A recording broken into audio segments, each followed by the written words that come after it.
बुलेटिनच्या सुरुवातीला महत्त्वाची बातमी तपोवनासंदर्भात. तपोवन वृक्षवादावरती निलेश राणेंनी वादग्रस्त ट्विट केलंय.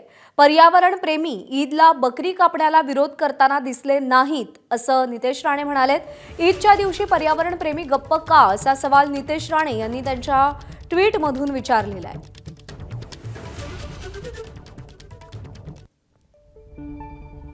ट्विट आपण पाहूया. तपोवनमधील वृक्षतोडीची चिंता करणारे पर्यावरणवादी कधीच ईदच्या वेळी बकरी कापण्याला विरोध करताना दिसत नाही. तेव्हा गप्प का? सर्वधर्म समभाव.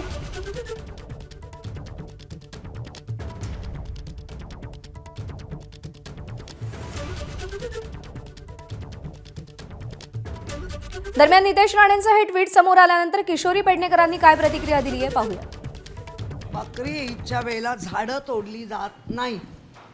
बकरी ईदच्या वेळेला झाडावरचे पाला पाचोळा जो असाच पडतो, अनेक वर्ष राहतो. मी त्यांची बाजू नाही घेत. ईद वगैरे म्हणून नव्हे, त्याला झाडतोड नाही म्हणत. त्याला जी तोडली जाते त्याच्यामुळे अधिक मोठ्या प्रमाणात परत पानं येतात आणि झाडाचं मूळ कडक होतं, मजबूत होतं.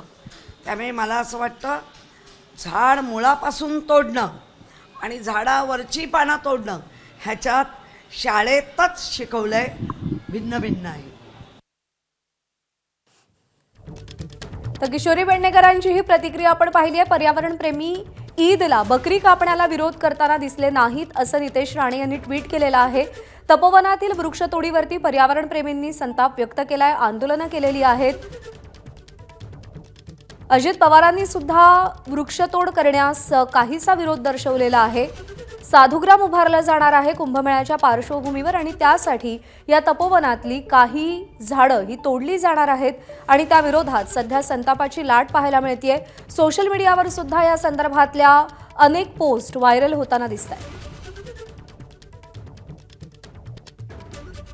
आणि काँग्रेसचे प्रवक्ते अतुल लोंढे सध्या आपल्यासोबत आहेत. अतुल लोंढेजी, तपोवनातला वाद तर आता महाराष्ट्रात सगळ्यांनाच माहिती आहे, पण नितेश राणेंनी याला पुन्हा एक धार्मिक रंग देण्याचा प्रयत्न केलाय. बकरीदला बकरी कापण्याला पर्यावरणवादी विरोध का करत नाहीत असा सवाल त्यांनी उपस्थित केलाय. प्रतिक्रिया आपली. असं आहे, नितेश राणेंना म्हणा की त्या बकऱ्याची मुका घे म्हणा, त्याच्यातून त्याला ऑक्सिजन भेटते का बघ म्हणा. असं आहे की प्रत्येक गोष्टीमध्ये आपण काय करतो आहे, काय नाही करतो आहे, पुढच्या पिढी आपल्याला काय म्हणेल याचा विचार न करता मंत्रिपदावर बसून असे बेजबाबदार वक्तव्य करणं हे शोभतक आहे. अहो, कोणत्या कुंभमध्ये आपण पाहिलं, कोणत्या याच्यात साधू संतांना आपण झाडं कापून हे करताना, झाडाचं संरक्षण करताना साधू संतांना पाहिलेलं आपण. झाडाच्या खाली बुद्धांना बुद्धत्व प्राप्त झालं होतं. झाडाचं एक आपल्या याच्यात महत्व आहे. तसंच बकऱ्या कापण्याचं त्यांच्या ह्याच्यात महत्व आहे. कधी पाहिलं का वातावरणाचा काय फरक असतो क्रेडिशन्सवर? वाळवंटामध्ये तिथे बकऱ्यांची जे आहे खानपान पद्धती ही थोडंसं त्याला क्लायमॅटिक अक्लमटायझेशन म्हणतात त्याला. हे कळणार नाही, त्यांना कधी अभ्यास केला नाही, आयुष्यात कधी पाहिलं नाही आहे. फक्त एवढं माहिती आहे की आपलं मंत्रिपद आणि आपलं राजकारण टिकणं याच्यासाठी जे करतायत ते करतात ते.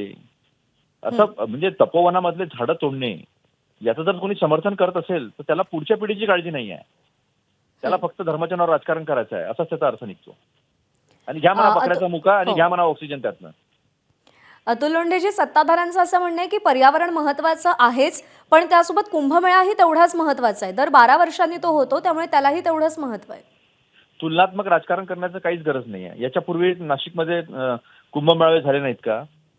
अनेक वर्ष शेकडो वर्ष झाले कुंभमेळावे होत आहेत. तेव्हा झाडं तोडण्याची गरज नाही पडली, मग आताच का पडत आहे? अदानीसाठी झाडं तोडत होते ते पण ठीक आहे. तुम्ही आता सगळंच म्हणजे पूर्ण पर्यावरण नष्ट करून माणसाच्या अस्तित्वावर प्रश्नचिन्ह उपस्थित करणार असाल आणि त्याच्यावर कोणीच काही बोलू नये, तर थोडं शहाणपणाचं तर वागलं पाहिजे ना. तुम्ही सरकार आहे, थोडं शहाणपणाचं तर वागा. पुढच्या पिढीला आपण काय देणार आहे? पुढच्या पिढीला आपण प्रचंड वातावरणाचं एक खळबळी, वातावरणातून निर्माण झालेली रोगराई, पाऊस न पडणे, एका दिवसामध्ये तिन्ही वातावरण उन्हाळा, पावसाळा, हिवाळा बघायला लावणे आणि जीवन असह्य करणे, हे देणार आहे का पुढच्या पिढीला? सस्टेनेबल डेव्हलपमेंट कशासाठी लोक 1970 पासून विचार करतात आहेत? मंत्रिपदावर बसून काही तर विचार केला पाहिजे ना.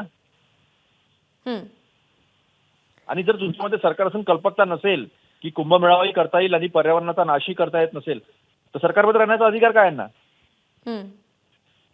आपण काय पर्याय सुचवाल याच्यावरती? सोल्युशन ओरिएंटेड पॉलिटिक्सचा विचार केला तर आपण काय पर्याय सुचवाल? असं आहे की झाडं न तोडता सुद्धा तुम्हाला कुंभ आतापर्यंत करता आलेले आहे ना, याच्यापूर्वी कुंभ झाले नाहीत का?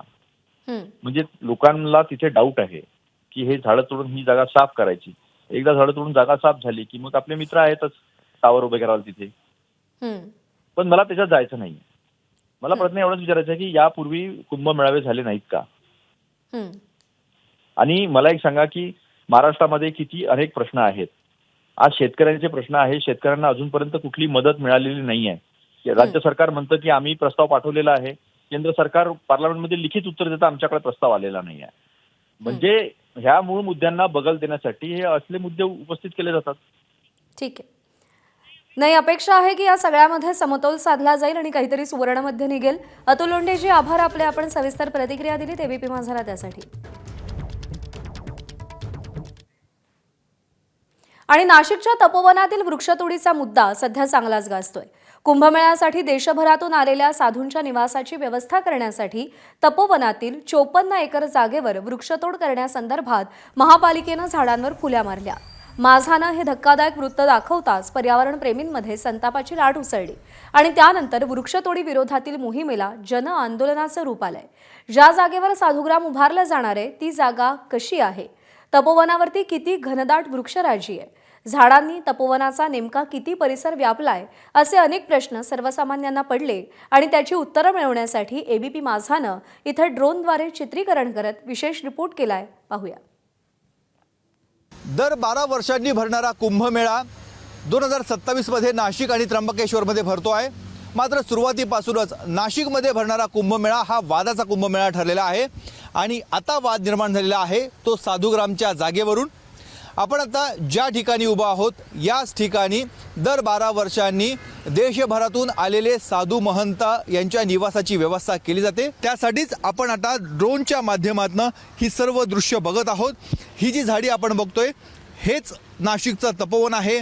इथेच साधुग्राम उभारलं जातं आणि याच जागेवरनं वाद आहे.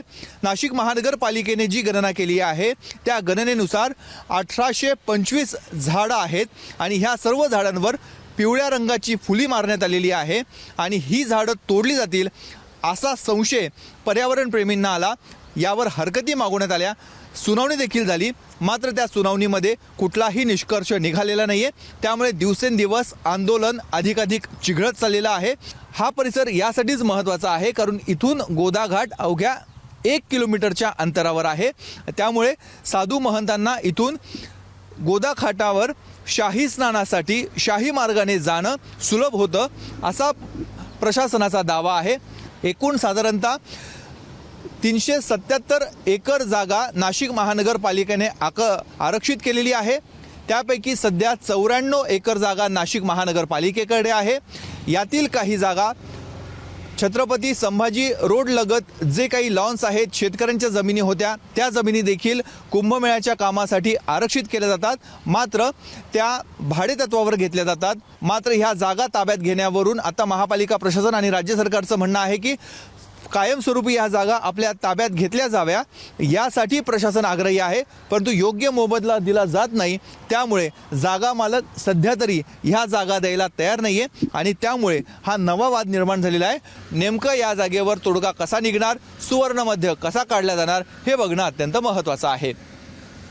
Drone operator Siddhesh Sarode, cameraman Kiran कटारेसह मुकुल कुलकर्णी, एबीपी माझा, नाशिक. एबीपी माझा, उघडा डोळे बघा नीट.